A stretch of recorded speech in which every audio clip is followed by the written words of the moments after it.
The team on Mortal Kombat 1 was 4 of us. My name is Ed Boone. I'm co-designer and programmer. My name's Dan Forden, and I do sound and music. John Vogel, background special effects. John Tobias, and co-designer and lead artist. There was other sort of support staff, but that had to do more with like the cabinet and the wiring. A team being composed of, I think, 4, 5, 6 people was not uncommon. You were in one of two categories, programmer or artist, and that was basically it.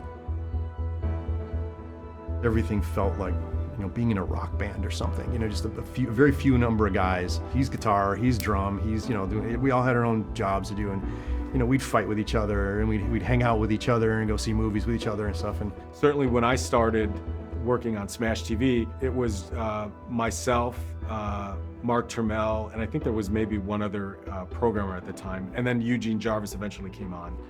Partly it was just the simplicity of the games of that era.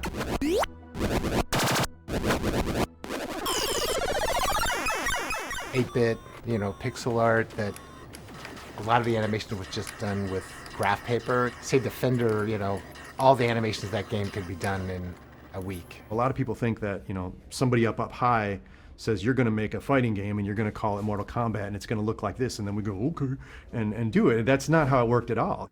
It's a bit of the Wild West. There wasn't rules. There wasn't any, well, this is how you make a video game. Everybody made it differently. And as long as cool new stuff was showing up on your screen every once in a while, management would, peek their head in.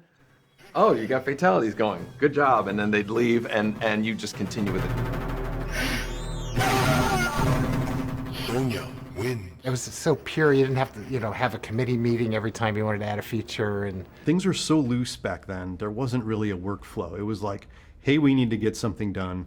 Just do it. It was just like, yeah, let's try this out, and see if it works. And I think maybe a part of it was also that I wasn't conscious of might have been to keep costs down. I know what my salary was at the time. I don't know what Ed's salary was, but I have to believe that the development of MK in terms of the cost of us had to have been, I don't know, not much. And I remember at the end of my first year working at Midway, I was doing my taxes. My dad was helping me do my taxes. When I started at Williams, I was making $19,000 a year. He knew the hours I was putting in, and we did the math, and I was making probably $2 an hour is what I was making working at Williams, and I didn't care. I loved the work so much.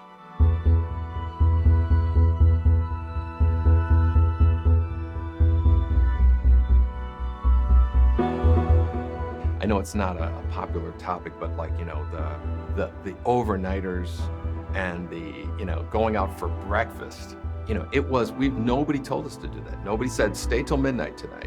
If anything, they were, you guys are burning yourselves out and you gotta take it easy or something, so. Because of the schedules and because of how few people there were, and we were all playing multiple roles, wore multiple hats, that there was just too much work. And it wasn't like we were being made to do this. It was an art, it was a craft, and it was a labor of love. So we were so passionate that we spent, all of our waking hours and our sleeping hours in the studio. Some people look back and they go, oh, that was abuse or something like that. It's like, no, we were guys in our 20s who were motivated to do something cool. You were working on Liu Kang's, flying kick, and it was feeling good, and you wanted to keep perfecting it, and it was my obsession. It was like being paid to do a hobby. If a band is up all night learning a song, they want to nail it, and it's the exact same thing. It's completely self-motivated. Back then, it was nothing but fun. It was just, working there was just hilarious. The secret sauce was basically we were just a bunch of knuckleheads doing whatever we wanted, and we were happy.